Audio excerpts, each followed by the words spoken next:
Էլյանին։ Ողջույն հարգելի հայրենակիցներ։ Նախ շնորհակալ ենք ձեր ընդունելության համար։ Նախորդ 5 տարիների ընթացքում մի քանի անգամ այս դահլիճում տարբեր ֆորմատներով հանդիպումներ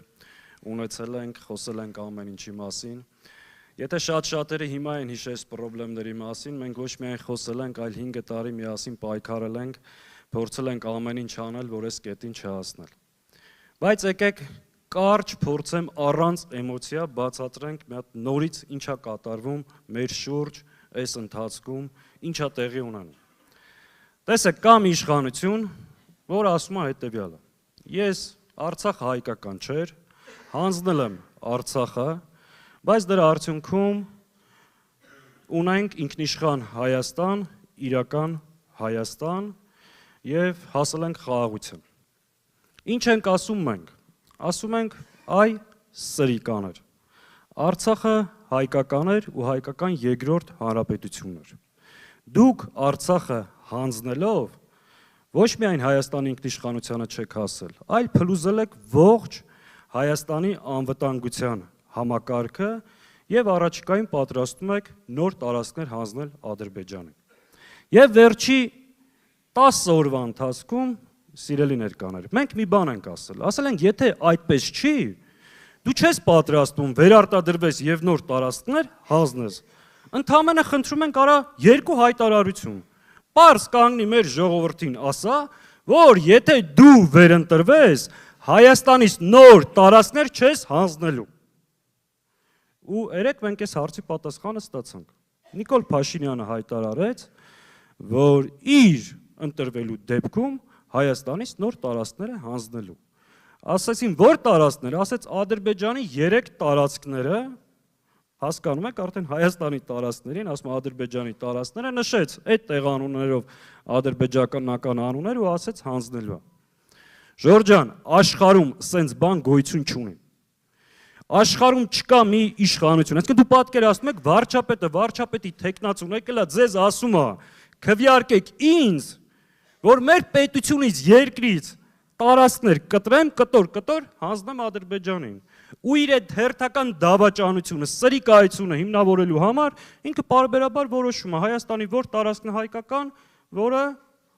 ըստ իրեն ադրբեջանական ու շարունակում է հանձնել։ Ժողովուրդ, սենց բան չկա աշխարհում։ Ուստեղի ամենահետաքրքիրը որն է, եթե ինքը 21 թվականին մեր ժողովրդին խաբեց, ասեց գնում եմ Հադրութը եւ Շուշին դեօկուպացիայի անեմ, տարածքները հետ բերեմ, այս անգամ ուղիղ ասում է, օգնեք ինձ գնամ այս տարածքները հանձնեմ։ Ուստեղի ամենաեականը այն է, որ ինքը ուզում է Հայաստանի Հանրապետության ցանկացած քաղաքացու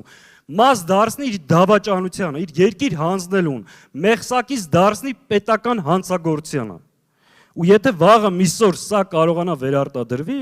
ասելու է, ես ինչ անեմ, ժողովուրդն արա։ Ես ժողովրդին ասել եմ, հանձնելու եմ։ Հետևաբար Ժորժ ջան, մեր գերխնդիրը այն է, որ այս ամեն ինչին մաս չդառնանք։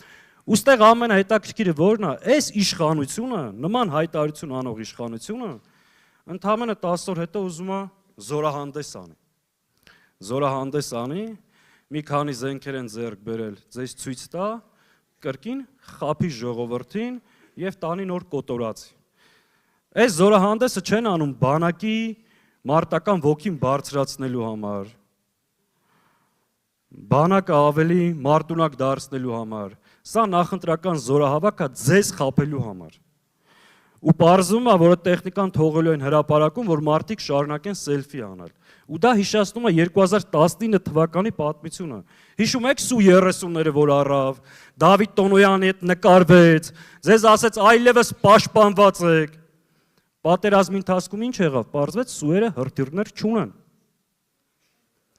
Հիշում եք, որ Արայիկ Հարությունյանին ստիպել էին հմեկի եթերում հայտարարում էր, որ 30 տարի Արցախի օդը պաշտպանված չէր, հիմա այլևս պաշտպանված է։ Հիշում ենք, չէ՞ ինչ եղավ։ Ադրբեջանական դրոնները հայտնվեցին հենց այս տարածքում, մինչև Աբովյան հասել էին։ Հետևաբար Ժորժ ջան, ես էլ նկատի ունեցեք, որ այսինքն զինտեխնիկան ինչի է կարել, զորահանդես ինչի է կանում։ Եթե դու Հայաստանի պաշտպանության մասին չեք մտածում, ասում եք շարունակ հանձնում ենք։ Այս էլ նրա համար է հատուկ ուզեցա անդրադառնալ, որ այս ամեն ինչը անում են, ձեզ մեկ անգամ խաբել, թե իբր ձեր պաշտպանության համար մտածում ենք, որ կրկին տանենք կոտորածի ու մեր երկրից, հայրենիքից մաս առ մաս հանձնել։ Ժորժ ջան, այս ամեն ինչի լուծումը ո՞րն է։ Այս ամեն ինչի լուծումը այս շղթան կտրելն է։ Մենք պատրաստ ենք այսպես անարժանապատիվ ապրելու։ Ժորժ ջան, դրա հնարավորությունը կա, այդ հնարավորությունը հունիսի 7-ն է։ Եկեք այս սրահում պայմանավորվենք, որ մեզանից յուրաքանչյուրը հնարինն ու անհնարինը պետք է անի այս իշխանությունից ազատվելու համար։ Պատրաստ ենք դրան։ Ժորժ, ես երեք դրա մասին խոսել եմ։ Երկու անգամ մենք բոլորս, մեր ժողովրդի մեծամասնությունը սխալվել է։ Երրորդ անգամը անթույլատրելի է, դա անդառնալի է լինելու։ Նախորդ սխալների պատճառով մենք Արցախը կորցրել ենք։ Երրորդ սխալի արդյունքը լինելու է Հայաստանի պետականության կորուստը։ Մենք դրան պատրաստ չենք եւ ամեն ինչ պետք է անենք այս շղթան կտրելու համար։ Դրա համար կա քաղաքական թիմ, որը ի վիճակի է երկիրես իրավիճակից դուրս բերելու, կտրել այս կորուստների շղթան, վերականգնել մեր արժանապատվությունը, կառուցել անվտանգ ու մրցունակ Հայաստան։ Դա Հայաստան դաշինքն է։ Հունիսի 7-ին համար 17-ին։ Այժմ խոսք ուզում եմ տրամադրել Արցախի առաջին